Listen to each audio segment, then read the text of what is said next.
Me llamo Grigori Rasputin, y mi vida comenzó en un humilde pueblo de Siberia.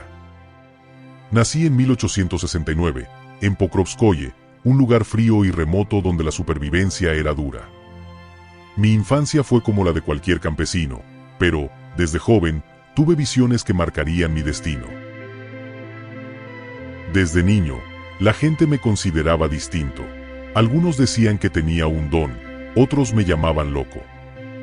Pero yo sabía que mis visiones y mi fe me guiaban. Los caminos de Dios son misteriosos, y yo estaba dispuesto a seguirlos, incluso si eso significaba dejarlo todo atrás. Con el tiempo, dejé mi hogar para recorrer Rusia como peregrino. Mi vida se volvió una constante búsqueda espiritual. Rezaba, meditaba, y me acercaba a las gentes de cada lugar. Era visto como un místico y un sanador, alguien capaz de interceder ante Dios por los demás.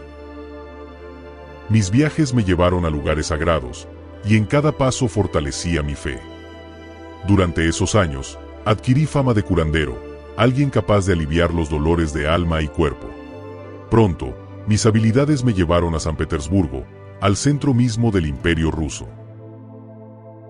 Fue en San Petersburgo donde mi vida dio un giro inesperado. La zarina Alejandra, esposa de Nicolás II, el zar de Rusia, oyó hablar de mí.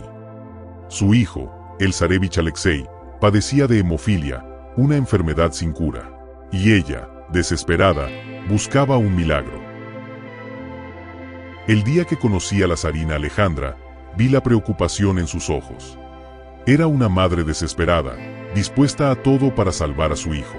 Me pidió que rezara por Alexei, y yo lo hice con fervor.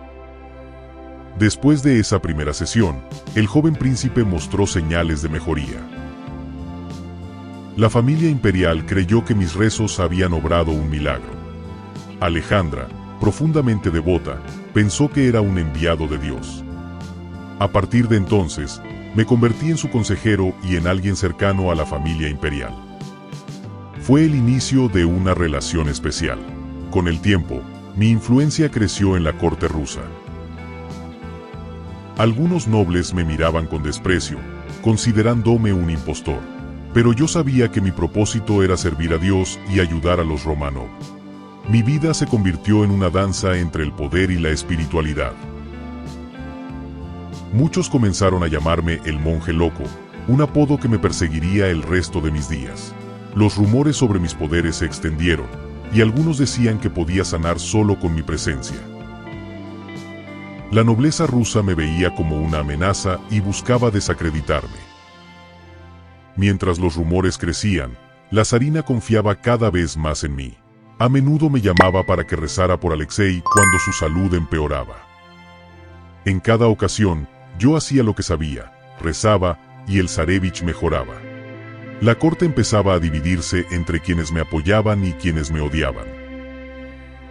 Mi cercanía con Alejandra desató rumores y envidias.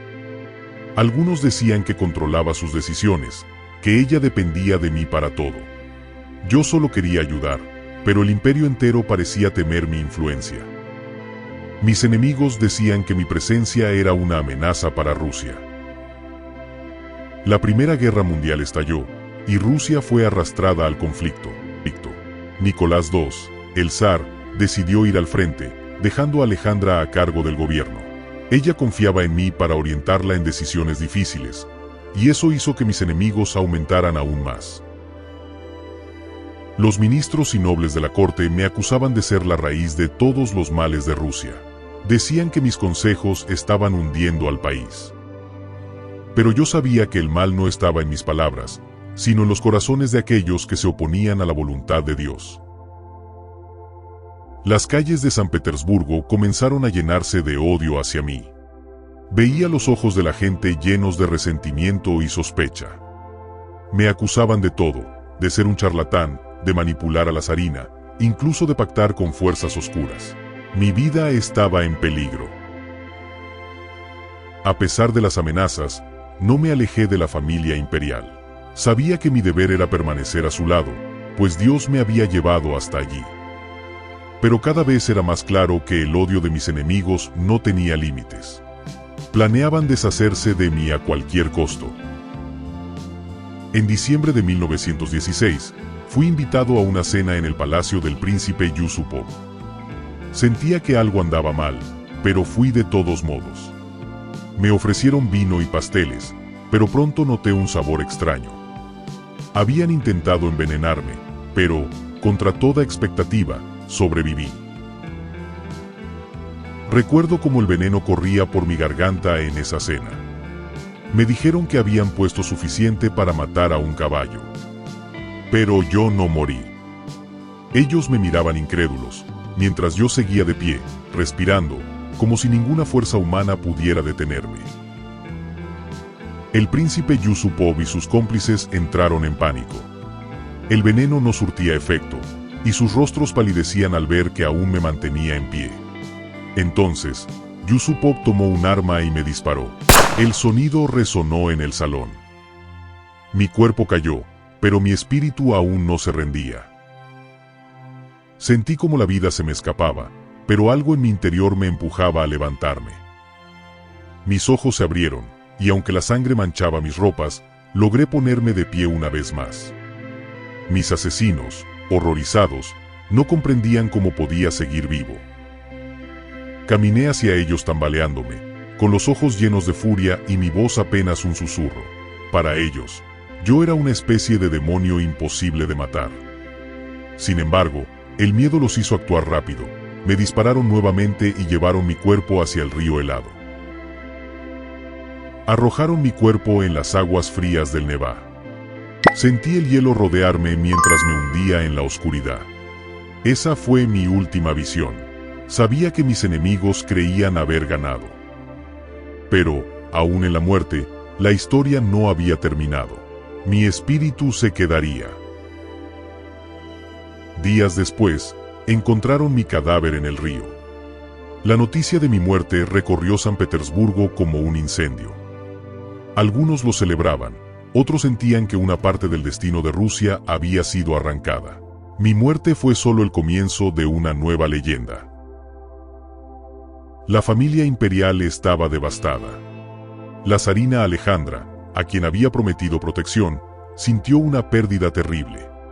Sabía que mi muerte era una señal, un mal augurio para Rusia. Desde entonces, mi espíritu parecía vigilar el destino de los Romanov. A pesar de las mentiras y rumores sobre mí, mi recuerdo se mantenía vivo en la mente de muchos. Algunos me llamaban santo, otros, demonio. Pero yo sabía que mis actos y mis visiones estaban destinados a cambiar la historia, y que la verdad no siempre se revela en vida. La guerra seguía y Rusia se sumía en el caos. Sin mí, la zarina se sentía sola, desprotegida. Los rumores de conspiración y traición en la corte se intensificaron. Yo había sido su guía en tiempos difíciles, y ahora, la oscuridad se cernía sobre la familia Romanov.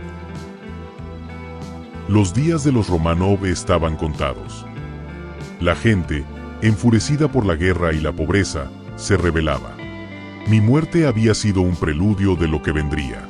Sin mi influencia, el zar y su familia enfrentaban un destino que yo ya había previsto en mis visiones. Había advertido a la zarina que, si me mataban, Rusia caería en desgracia, que su dinastía se extinguiría. Mis palabras parecían una profecía cumplida.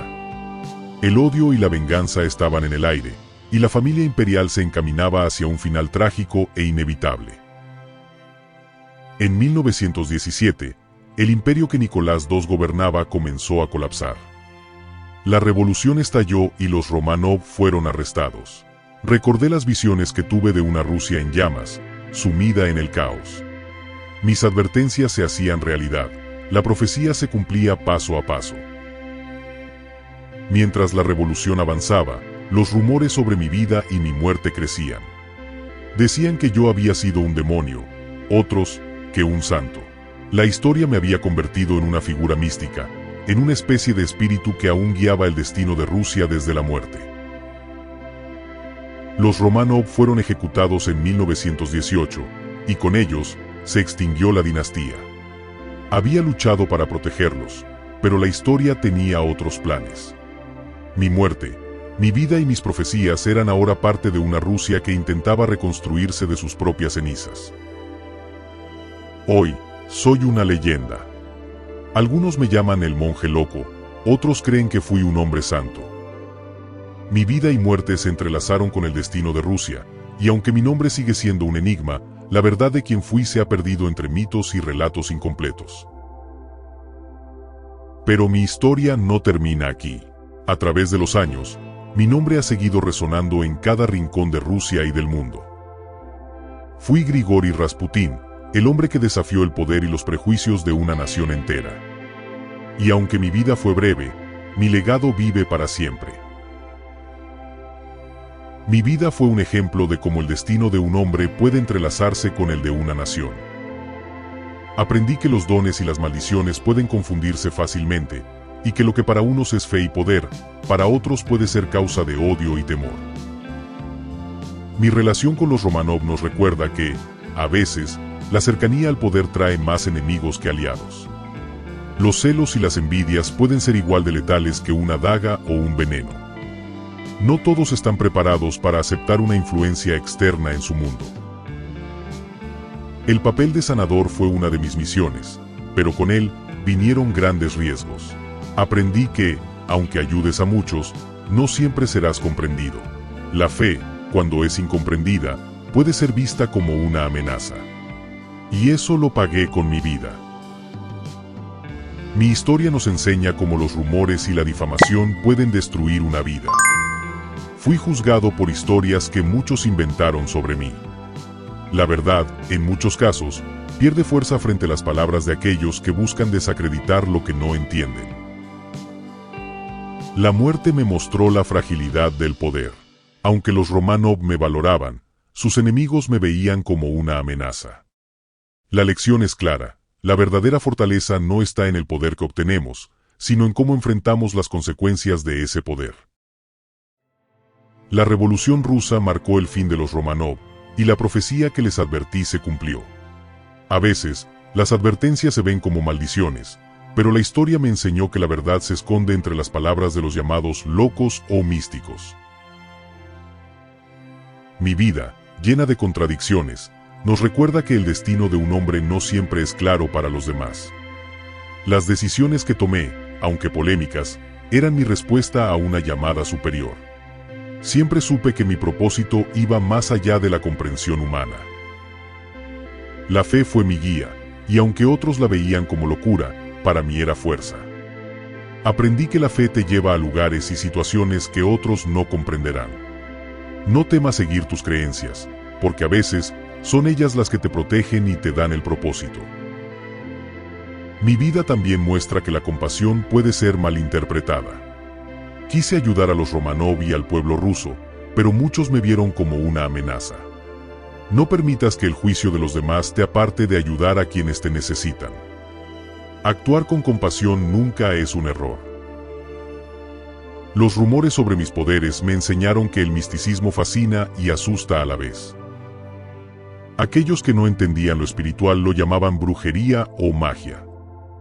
Hoy, podemos aprender que no todo lo que no comprendemos debe ser temido o demonizado. Mi historia es una advertencia sobre la manipulación del poder. Muchos trataron de usarme para sus propios intereses, y en esa red de ambiciones y traiciones, terminé atrapado. La lección es simple: mantén la claridad en tus intenciones, o perderás el control de tu vida. Mis enemigos creían que, al matarme, eliminarían mi influencia. Pero la historia demuestra que la muerte no siempre borra una huella. Mi vida y mi muerte enseñan que lo que hacemos en vida puede seguir resonando mucho después de que dejemos este mundo. Para aquellos que buscan el poder, mi historia es una advertencia: no todo lo que brilla es oro. Mi cercanía al poder me hizo enemigo de muchos. La verdadera riqueza no está en el poder ni en la influencia, sino en la paz que uno lleva en su corazón. La muerte me mostró que el cuerpo es frágil, pero la fe es inquebrantable. Lo que hice y dije durante mi vida sigue vivo en la memoria de quienes escucharon mis palabras. La verdadera fortaleza está en lo que dejamos en los corazones de otros. Hoy, La gente me recuerda como santo o como villano, pero la verdad está en algún punto medio.